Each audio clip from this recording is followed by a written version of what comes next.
Joining us right now to discuss the markets, artificial intelligence, deal making, and so much more. Robert Smith is here. He's the founder and CEO of Vista Equity Partners. He's also the author of Lead Boldly, 7 Principles from Dr. Martin Luther King Jr. And I want to talk about this book. We previewed this a little bit in Davos when we saw you earlier this year. Before we get into that, I want to just get into the whole AI situation and how you're thinking about it, because we've got NVIDIA with their earnings later this afternoon. It seems like everyone's keying off of that. A lot of people are worried that we're living in some kind of, AI bubble. What do you think is really going on here when you look at this cycle? So a few things. I always say, history doesn't necessarily repeat itself, but it rhymes. What we're seeing again is another general purpose technology, just like the internet. And if you looked at, late 90s, early 2000, you saw this massive expansion of capital spend. Of course, this is orders of magnitude greater. Some early players in that environment obviously flushed out, and some other later players actually captured massive economic rent at massive economic returns.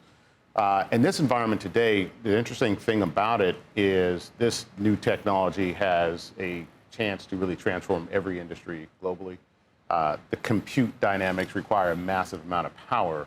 And it's interesting, a lot of the early phases of this are all being directed towards one company. Right. So the way that technology usually plays out in these markets is there is a first wave, which is the, call it the silicon providers. Right. In this case, NVIDIA is getting the vast majority of that economic rent. In fact, well over 60 plus 70% of that activity is, driven towards them. The second wave typically are those who are providing infrastructure and or services. The hyperscalers fall into that category. You have new entrants in that case. And the third wave is usually what I call the application providers. Right. That's you guys. That's the world I live in.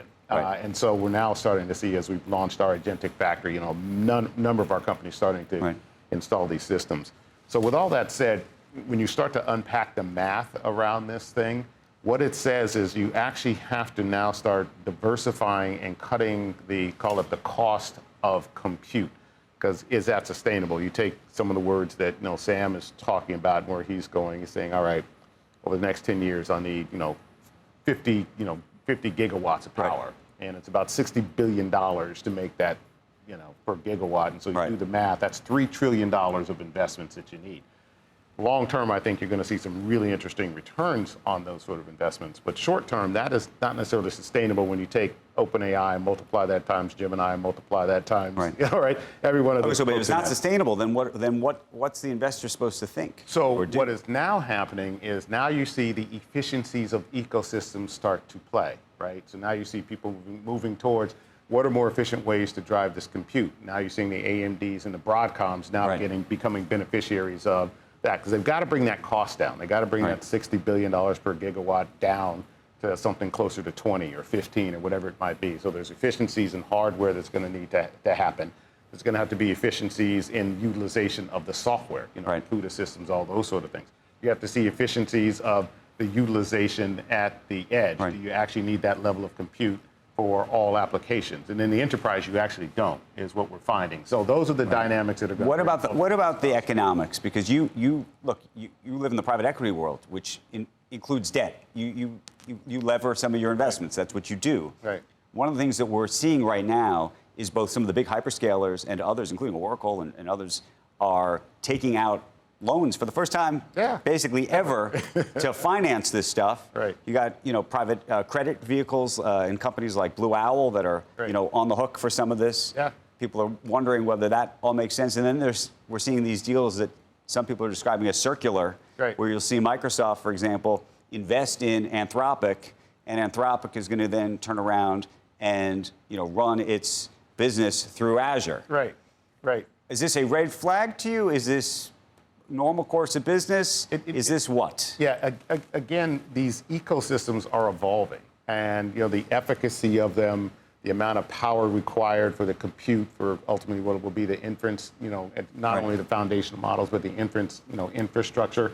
There's going to be this evolution. There are going to be some huge winners, and there are going to be a number of losers in this context, just like in the internet. Right. When we first did the first build outs in late 90s, early 2000s, you remember the global crossings. Oh, right. A bunch of fiber we had to lay, and then all of a sudden companies are become very challenged, and then later that became the commodity that right. everyone needed and became profitable once it went through its restructuring dynamic. So I think we're really in that dynamic motion of these different equilibrium states. The difference here at this moment in time, from what I can see, is the vast majority of the energy and effort is being driven right now towards one hardware vendor that will get diversified over time. Now, that hardware vendor has figured out how to take advantage of their pricing, their capability, and their scale to deliver returns. How much time have you spent on this question about depreciation of the value of all these chips? Because that seems to underlie sort of the whole economics. There's a renewal cycle that has to occur, right? And that's going to be some efficiencies. You know, Elon takes a different approach and is like, listen, brute force it, right? In some respects, and get as many chips in the configurations in the cluster so that you can be more effective and just deal with what I call the replacement cycles. These are all part, it's all math, right? But it's all part of the equation that certain of these aspects of infant mortality on these chips are known, and certain are going to be new in these different cluster environments. You're in the app business or the enterprise level of this. We were talking about the agentic side of this, which you're involved in now, and how you actually use this technology. I mean, you have an agent for yourself. I do. So what does this agent do? How does it work? So my agent has a number of aspects to help me run our business and run Vista. There are agents that are actually do things like report the news around the different theaters, what's happening in Asia, what's happening in the Middle East, what's happening in North America, Latin America, et cetera, that has relevancy for the business that I'm in. One part of the agent is actually focused on what we just talked about. What are the innovations in AI that are occurring? What are the papers that are being published, and what are the implications? So this is like having a research assistant for you. That's bringing you wake up in the morning and you get a dashboard, or you're asking it questions. That you've given it a prompt that's doing this for you. I have a dashboard, and some are pre-prompted in essence because I'm asking the same sort of questions. What's happening in the portfolio? For instance, we launched now, our agentic factory. You and I chatted about that, and now we've got 19 companies as of this morning that have an agentic solution, an enterprise-class agentic solution being sold into the marketplace, real revenues and productivity in the companies that they are offering. I track the KPIs of that. What is the actual, what's the economic rent pickup we're getting from what was a SaaS model into an agentic What is the most successful of the 19 right now? What's the killer? One of the ones that's most interesting is one of our companies, Gainsight. And if you look at what Gainsight is doing, they are actually thinking about a customer success model. And so when you think about, let me give you some implications. If you're using a tool like this as a customer success agent, we might have been getting $2,000 plus, per person that's using it. We now have this installed in certain environments where it needs no people to do that work. And so what does a success agent mean exactly? So if you're a large customer or company, you have people who cover your largest customers, and they have access to all the data around trouble tickets, what's the environment and how's it being installed, used, and helps manage, I'll call it the relationship in ways that the product is being successful for them. So every large company has these. There's also a long tail of these companies that actually for renewals, et cetera, that no one covers because they're not necessarily large clients.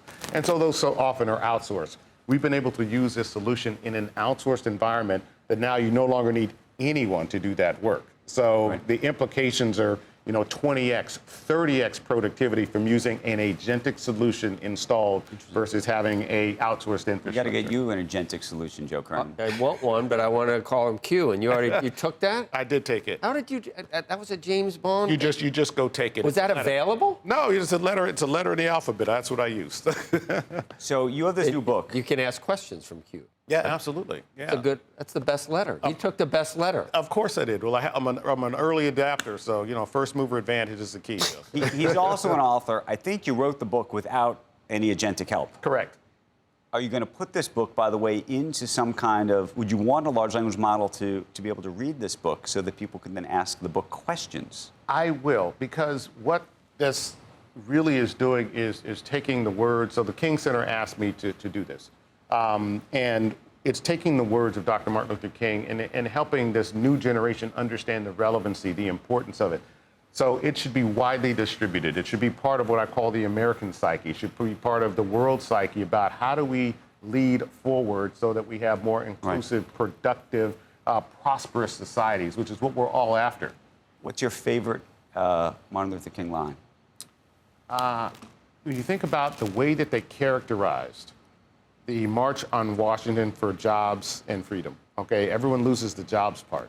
And to me, that's my favorite line, because it really is like, listen, we are focused on economic prosperity. And that's it. And that's, if you think about what we're doing in AI right now, is creating an opportunity for massive prosperity for economies, for communities. So that's what I'm focused on. I want to get him in conversation with Walter Isaacson, who also has a book out this week on what he calls the greatest sentence ever written.